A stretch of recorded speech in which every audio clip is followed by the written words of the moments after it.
Chapter 7. The Fusion's Edge. A damp fog clung to the alleyway where Selene and the others huddled, waiting for the signal. Cold sweat beaded along her hairline. The new safe house, a small boarded-up workshop, lay just ahead, hidden among dilapidated buildings. Every few breaths, she caught a whiff of mold and rust, a pungent reminder of how desperately they were clinging to shadows. Despite the tension, a more pressing urgency throbbed in Selene's chest. Her powers had been growing more volatile with each dream and training session. She couldn't keep them leashed much longer. "Now," Draven said quietly, and the group slipped through a narrow side door with muffled footfalls.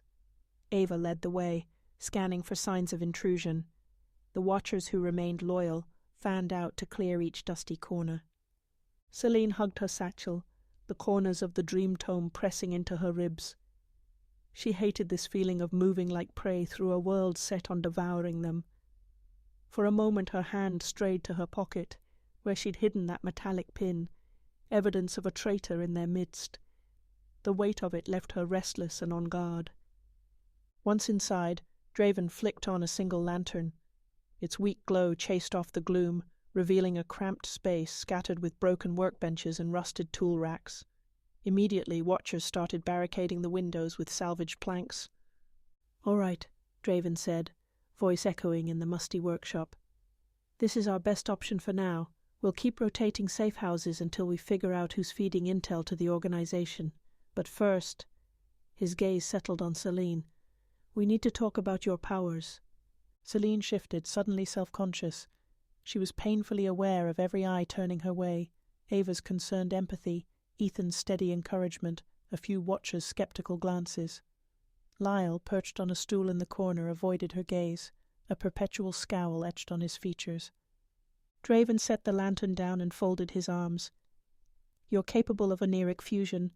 We've never confirmed it until now, but your attempts at illusions have started blending dream elements with the physical realm. That's more than simple projection. It's dangerous if you can't control it." Her stomach twisted. "It always happens by instinct," she murmured, "and sometimes it spirals." A memory flared of the library ambush, illusions crumbling under bullets, and the half-formed barrier she couldn't keep steady. The guilt of that near failure still burned. "Yes," Draven agreed gravely.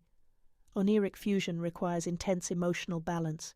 If your fear or anger surges, it'll warp the dream elements, or tear them apart mid-manifestation."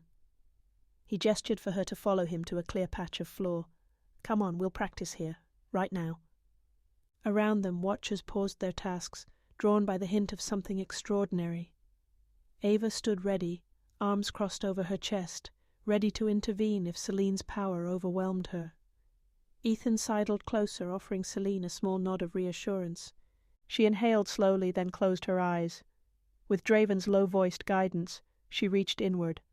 A hum of energy unfurled in her mind like a chord struck on some hidden instrument. Focus. Don't let the tension choke you. She pictured a small object, something harmless, a floating orb of soft light. A breath later, a pale glow flickered into being above the workshop floor. It hovered like a will-o'-the-wisp, quivering with each beat of Selene's heart. The watchers gasped, shifting uneasily. "Steady," Draven murmured. "Ease your breathing." Sweat trickled down Selene's temple. She softened her grip on the power, and the orb stabilized, brightening until it revealed the dust swirling in the stale air. She felt a momentary rush of triumph, until panic flashed in her mind, the memory of the library illusions shattered by gunfire. Anxiety flared. Her concentration wavered. The orb jittered, then elongated into a spindly shape that crackled with unsettling energy. "Selene," Ava called, stepping forward. "Don't let fear take over." Clamping her eyes shut, Selene exhaled hard. She steadied her racing thoughts. "This is my power, my control."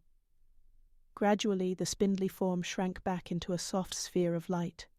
When Selene opened her eyes, it drifted calmly, illuminating the watchers' awestruck faces. She released the orb in a gentle sigh, letting it fade into the stale shadows. Her legs felt wobbly, heart still hammering from the effort. Draven placed a steadying hand on her shoulder. "You did well," he said, voice brimming with an uncharacteristic warmth. "It'll take time to fully master Oneiric Fusion, but you've made progress." A hush settled, charged with something almost like hope. Then Lyle cleared his throat from the corner, shattering the moment. "That's great and all," he muttered, "but illusions won't stop bullets if they barge in here again."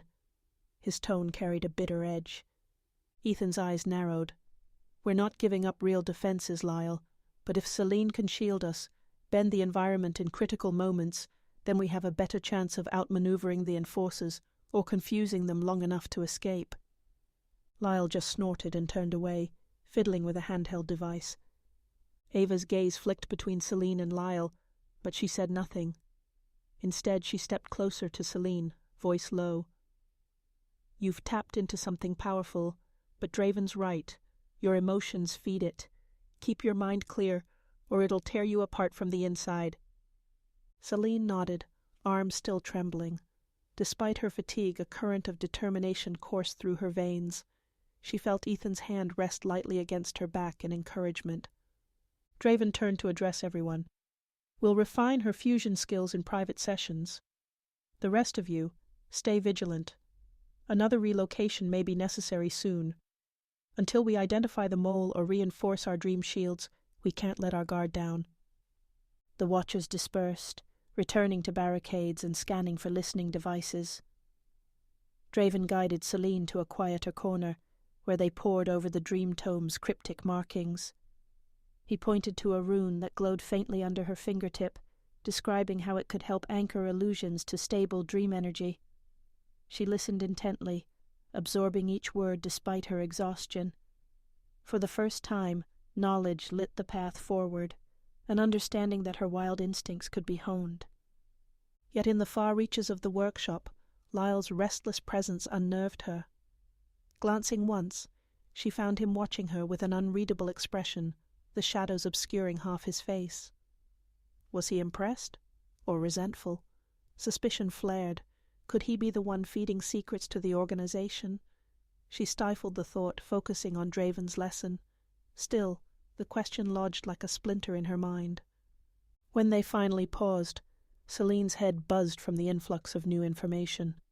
She glanced at the battered windows, now reinforced with planks, and listened to the wind rattling outside.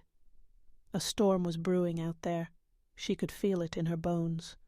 But inside, a different storm grew, the unstoppable current of a power she barely controlled, a traitor lurking among them, and a mission that demanded they hold on to hope, even as illusions and reality intertwined in increasingly perilous ways. Selene drew a shaky breath. No running now. She would hone Oneiric Fusion, no matter the cost. She'd keep her eyes open for the mole, and when the enforcers came again, as they inevitably would, she'd be ready. Her illusions, her dreams, her resolve hardened against the edge of fear.